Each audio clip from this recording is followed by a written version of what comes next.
दोस्तों कहते हैं कि जिंदगी में कब कहाँ और कैसे किसी से मुलाकात हो जाए कोई नहीं जानता। कई बार एक छोटी सी मदद किसी की पूरी जिंदगी बदल देती है। आज की कहानी भी कुछ ऐसी ही है। यह कहानी एक ऐसे सफर की जिसमें एक अनजान लड़के की इंसानियत ने न सिर्फ एक परिवार की मदद की बल्कि उस सफर ने दो दिलों को हमेशा के लिए जोड़ दिया। बात जून 2025 की है। बिहार के बरौनी जंक्शन रेलवे स्टेशन पर सुबह सुबह काफ़ी भीड़ थी। लोग अपने अपने सामान के साथ ट्रेनों का इंतजार कर रहे थे।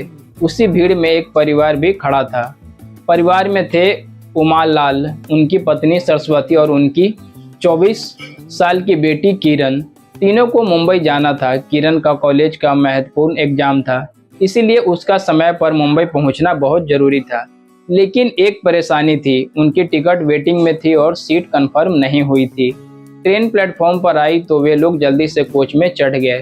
शुरुआत में कुछ सीट खाली दिखी तो वहां बैठ गए, लेकिन थोड़ी ही देर में जिन यात्रियों की सीटें थी वे आ गए और उन्हें उठना पड़ा। बेचारे अपना सामान लेकर एक सीट से दूसरी सीट तक भटकते रहे। किसी ने बैठने नहीं दिया। टीटी से भी बात की, लेकिन उसने भी साफ कह दिया कि ट्रेन पूरी तरह भरी हुई है। धीरे धीरे सरस्वती की आंखों में आंसू आने लगे। उमा लाल भी परेशान थे। किरण चुपचाप अपने माता पिता को देख रही थी। उसी कोच में एक 28 साल का युवक बैठा था। उसका नाम लवकुश था। वह काफ़ी देर इस परिवार की परेशानी देख रहा था। आखिरकार उससे रहा नहीं गया। वह उठकर उसके पास आया और बोला, अंकल आप लोग मेरी सीट पर आकर बैठ जाइए। उमा लाल ने आश्चर्य से उसकी तरफ देखा। बेटा फिर तुम कहाँ बैठोगे? लवकुश मुस्कुराया, मेरी चिंता मत कीजिए, पहले आप लोग आराम से बैठ जाइए। यह सुनकर पूरे परिवार के चेहरे पर राहत दिखाई दी। वे उसकी सीट पर बैठ गए। थोड़ी देर बाद बातचीत हुई। लवकुश ने बताया कि वह इंडियन ऑयल की रिफाइनरी में सेफ्टी सुपरवाइजर के रूप में काम करता है। उसकी नौकरी अच्छी थी और स्वभाव उससे भी ज़्यादा अच्छा।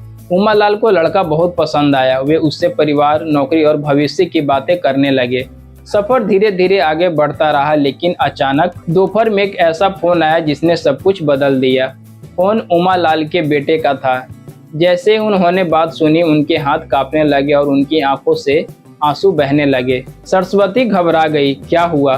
रोते हुए उमा लाल बोले, बाबूजी नहीं रहे। यह सुनते ही पूरा माहौल बदल गया। सुबह जिनसे बात करके वे घर से निकले थे, अब वे इस दुनिया में नहीं रहे थे। दोनों पति पत्नी फूट फूट कर रोने लगे। अब उनके सामने बहुत बड़ी समस्या थी। उन्हें तुरंत वापस गांव लौटना था, लेकिन किरण का एग्जाम भी बहुत ज़रूरी था। काफ़ी सोच विचार के बाद उन्होंने एक कठिन फैसला लिया। उन्होंने किरण को मुंबई भेजने और खुद वापस लौटने का निर्णय लिया। लेकिन बेटी को किसी अनजान लड़के के भरोसा छोड़ना आसान नहीं था। तभी उन्हें लवकुश का ख्याल आया। उमा लाल ने उससे कहा कि बेटा क्या तुम हमारी बेटी को सुरक्षित मुंबई पहुंचा दोगे? लवकुश ने बिना एक पल सोचे जवाब दिया, अंकल आप बिल्कुल चिंता मत कीजिए, मैं इन्हें अपनी बहन की तरह सुरक्षित पहुंचाऊंगा। इतना ही नहीं, जब उमा लाल ने घर जल्दी पहुंचने के लिए गाड़ी बुक करने की बात की और पैसों की कमी बताई, तब लवकुश ने अपनी बचत से हजारों रुपये उनकी मदद के लिए दे दिए। उमा लाल और सरस्वती की आंखें भर आई। उन्हें लगा जैसे भगवान ने उनकी मदद के लिए किसी फरिश्ते को भेज दिया हो। कुछ देर बाद वे ट्रेन से उतर गए और गांव के लिए रवाना हो गए। अब ट्रेन में केवल किरण और लवकुश रह गए थे। शुरुआत में किरण बहुत चुप थी। वह दादाजी और मौत और माता पिता की चिंता में डूबी हुई थी, लेकिन लवकुश लगातार उसे समझाता रहा कि वह उसका ध्यान बटाने की कोशिश करता, उसे खाना खिलाता, उससे बातें करता। धीरे धीरे किरण सामान्य होने लगी। पहली रात जब सोने का समय आया तो लवकुश ने अपनी सीट किरण को दे दी और खुद नीचे फर्श पर सो गया। यह देखकर किरण को बहुत अजीब लगा। उसने कई बार कहा कि वह ऊपर सो जाए, लेकिन उसने मना कर दिया। रात में किरण की मां ने वीडियो कॉल करके देखा तो पाया कि उनकी बेटी आराम से सीट पर सो रही है और लवकुश नीचे फर्श पर। तब जाकर उनकी चिंता थोड़ी कम हुई। अगले दिन दोनों के बीच अच्छी दोस्ती हो गई। वे साथ बैठकर बातें करते, मोबाइल देखते और रास्ते भर एक दूसरे को समझते रहे। किरण ने पहली बार महसूस किया कि दुनिया में अभी भी ऐसे लोग हैं जो बिना किसी स्वार्थ के मदद करते हैं। 2 दिन और 2 रात का सफ़र कब ख़त्म हो गया दोनों को पता ही नहीं चला। आखिरकार ट्रेन मुंबई पहुंच गई। लवकुश ने किरण को उसके घर तक सुरक्षित छोड़ा। किरण के माता पिता फोन पर उसका धन्यवाद करते नहीं थक रहे थे। कुछ दिन बाद किरण का एग्जाम हुआ, उसने अच्छा पेपर दिया। इस बीच दोनों की बातचीत जारी रही। धीरे धीरे दोस्ती और गहरी होती गई। एक दिन किरण ने लवकुश को मुंबई घुमाने का फैसला किया। दोनों समुद्र किनारे गए, मंदिर गए, शहर के कई प्रसिद्ध स्थान घूमे। समय के साथ दोनों एक दूसरे को पसंद करने लगे, लेकिन किसी ने अपने दिल की बात नहीं कही। दोनों डरते थे कि कहीं दोस्ती भी न टूट जाए। कुछ दिनों बाद लवकुश वापस बिहार लौटने लगा। जब वह किरण के गांव पहुंचा और उसे छोड़कर जाने लगा, तब किरण की आंखों में आंसू आ गए। लवकुश ने पूछा, क्या हुआ? किरण ने कांपती आवाज में कहा, मैं आपको पसंद करने लगी हूँ। शायद प्यार भी। यह सुनकर लवकुश कुछ पल के लिए चुप रह गया।